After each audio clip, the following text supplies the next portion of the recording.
Selamat pagi Bapak Ibu yang diberkati oleh Tuhan. Ialah supaya kita tetap namanya. setia dan Saudara percaya yang kasih, kepadanya. kita Shalom saudara, kembali kita berjumpa dalam program ringkasan Sekolah Sahabat Harian dari Gereja Masih Advent Hari ke-7 Jemaat Yosodipuro. Kita tiba pada pelajaran hari Kamis tanggal 26 Januari tahun 2023. Kita berdoa terlebih dahulu. Bapa di surga, saat kami mempelajari firman-Mu melalui pelajaran Sekolah Sahabat, biarlah Roh Kudus Tuhan menjadi bagian kami. Dalam nama Tuhan Yesus kami berdoa, amin. Saudara, penelitian menunjukkan bahwa aset manusia terbagi dalam dua bagian. Yang pertama adalah aset liquid dan yang kedua adalah aset non-liquid. Aset liquid ini adalah aset-aset yang mana begitu mudah dicairkan. Contohnya adalah uang yang ada di rekening bank kita ataupun cek, tabungan, lalu dalam bentuk lainnya, sesuatu yang mudah untuk dicairkan. Sedangkan aset lainnya adalah non-liquid, berupa dalam bentuk contohnya bangunan rumah ataupun tanah atau juga mobil dan kendaraan kita. Saudara, jadi inilah yang menunjukkan adanya dua aset manusia. Dan faktanya adalah aset liquid yang mudah dicairkan hanyalah 9%. Sedangkan lebih daripada 90% aset manusia dalam bentuk non-liquid, sesuatu yang tidak mudah untuk dicairkan. Saat kita mempelajari pelajaran Sekolah Sahabat kita sepanjang triwulan ini mengenai persepuluhan, juga mengenai persembahan, haruslah diakui bahwa selama ini persepuluhan kita dan persembahan kita diambil dari aset liquid, yang tadi kurang lebih berdasarkan penelitian rata-rata aset liquid manusia hanyalah 9%, saudara. Dan itulah yang terjadi saat kita memberikan persembahan, persepuluhan kita setiap bulan atau setiap Sabat berasal dari aset liquid kita, dari harta kita yang mudah untuk dicairkan. Tapi bagaimana saat kita berbicara mengenai aset non liquid? Apakah kita pernah memberi daripada aset non liquid kita, dari harta kita yang 90% itu? Dalam Alkitab ada satu kisah di mana menunjukkan bagaimana seseorang memberikan persembahannya atau persepuluhannya dari aset non-liquid. Kita baca di dalam Yohanes pasal 12. Di sana mengisahkan ketika Yesus dalam sebuah perjamuan makan, lalu ada seorang wanita yaitu Maria Magdalena mengurapi dia.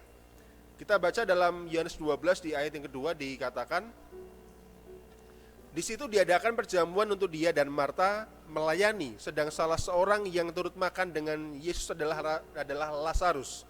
Dan di ayat yang ketiga, maka Maria mengambil setengah kati minyak narwastu murni yang mahal harganya, lalu meminyaki kaki Yesus dan menyekanya dengan rambutnya, dan bau minyak itu semerbak di seluruh rumah itu.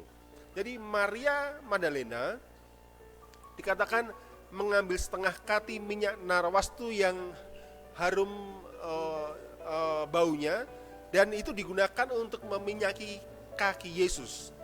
Dan saudara, ini adalah harta kepunyaan Maria, bukanlah harta yang mudah diuangkan atau harta yang mudah untuk dicairkan. Dan harganya begitu mahal. Karena kalau kita membaca di ayat yang kelima, Yudas sempat berkata demikian, mengapa minyak narwastu ini tidak dijual 300 dinar dan uangnya diberikan kepada orang-orang miskin? Dan 300 dinar ini adalah upah yang biasa ditotalkan 1 tahun penuh kepada orang-orang yang memang pekerja harian di kalangan orang Yahudi pada waktu itu. Tapi saudara, kita lihat hartanya Maria yang setara dengan upah pekerja selama 1 tahun, dia pecahkan buli-buli yang berisi minyak itu lalu digunakan untuk meminyaki kaki Yesus sebagai bentuk persembahannya kepada Yesus. Tidak hanya Maria, saudara. Kalau kita baca dalam Kisah pasal 4, di sana ada seorang yang bernama Barnabas, seorang yang sering bersama-sama dengan Paulus dalam perjalanan Paulus dalam sebuah pekerjaan misi. Dikatakan dalam Kisah 4 ayat yang ke-36 dan 37, demikian pula dengan Yusuf yang oleh para rasul disebut Barnabas, artinya anak penghiburan, seorang Lewi dari Siprus. Ia menjual ladang miliknya lalu membawa uangnya itu dan meletakkannya di depan kaki rasul-rasul. Jadi Barnabas ini memberikan persembahan bukan dari aset likuidnya, bukan dari uang yang ada padanya ya, tetapi dari ladangnya yang dijual lalu diuangkan dan kemudian diberikan sebagai persembahan di kaki para rasul. Jadi kita lihat di Alkitab ada contoh beberapa orang yang memberikan persembahan kepada Tuhan bukan dari uang yang ada di dompetnya, di rekeningnya, tapi dari harta benda mereka. Kalau Maria dari minyak narwastu yang dia pecahkan lalu digunakan untuk meminyaki kaki Yesus, sedangkan Barnabas adalah menjual ladangnya dan kemudian hasil penjualannya diserahkan seluruhnya kepada kaki para rasul untuk pekerjaan penyebaran Injil. Saudara, inilah sebuah contoh bagi kita, teladan untuk kita. Bila mana selama ini kita setia dalam persepuluhan, dalam persembahan secara sistematis, baik terpadu maupun persembahan khusus, sesuatu yang sudah sangat baik. Tapi Alkitab menunjukkan bahwa ada kalanya kadang kita perlu memberikan sesuatu persembahan lebih daripada yang biasa kita berikan.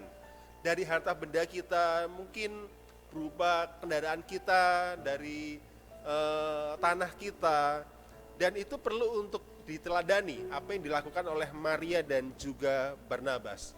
Jadi saudara, sekiranya dalam melalui pelajaran singkat di ringkasan kali ini boleh mendorong kita lebih setia, tidak hanya persembahan dan persepuluhan secara sistematis, tapi mungkin ketika Tuhan merindukan kita memberikan persembahan dan pengorbanan lebih daripada yang sudah kita buat selama ini, biarlah apa yang dilakukan oleh Maria dan Barnabas memberikan sebuah inspirasi bagi kita. Kiranya Tuhan menolong dan memberkati kita. Amin.